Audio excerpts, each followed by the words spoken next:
আসসালামু আলাইকুম। আমাদের সবাইকেই চলে যেতে হবে, কেউ আগে কিংবা কেউ পরে।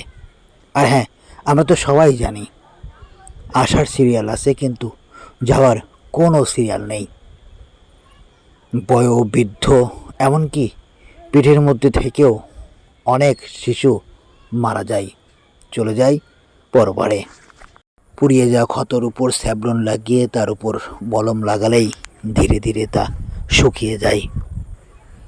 মানুষের বাহিরের এরকম কষ্ট, বেদনা, যন্ত্রণা দেখা যায়। কত মানুষ অ্যাক্সিডেন্ট করে পুড়ে যায়, তারা বেঁচেও থাকে। তাদের যদি কোনো ক্ষত হয়, সেই ক্ষতের উপর কোনো কিছু লাগিয়ে কিংবা মলম দিয়েই সেই ক্ষতকে নিবারণ করা যায়।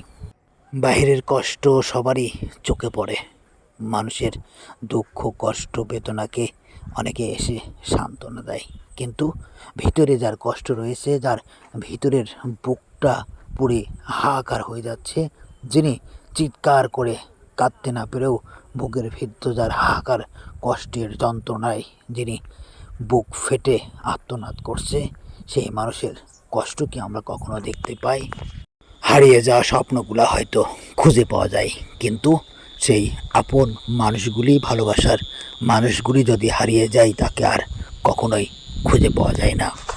ছেলেহারা মায়ের কান্না, স্বামীহারা স্ত্রীর কষ্ট, ভাইহারা বোনের কান্না কখনোই ফেরত আনা যায় না, যা আজীবন সবসময় চলতে থাকে। ঘটে যাওয়া ঘটনাকে কয়েক মিনিটে বর্ণনা করা যায়, কিন্তু সত্যিকারের কষ্টকে মানিয়ে নেওয়াটা ভীষণ কষ্টকর। আর হ্যাঁ, তবুও তো বাঁচতে হয়, প্রকৃতির নিয়ম মেনেই আমাদেরকে চলতে হয়। কত শত কষ্ট বুকে নিয়েই আমাদেরকে এভাবেই দিন পার করতে হয়, যা সবাই পার করে।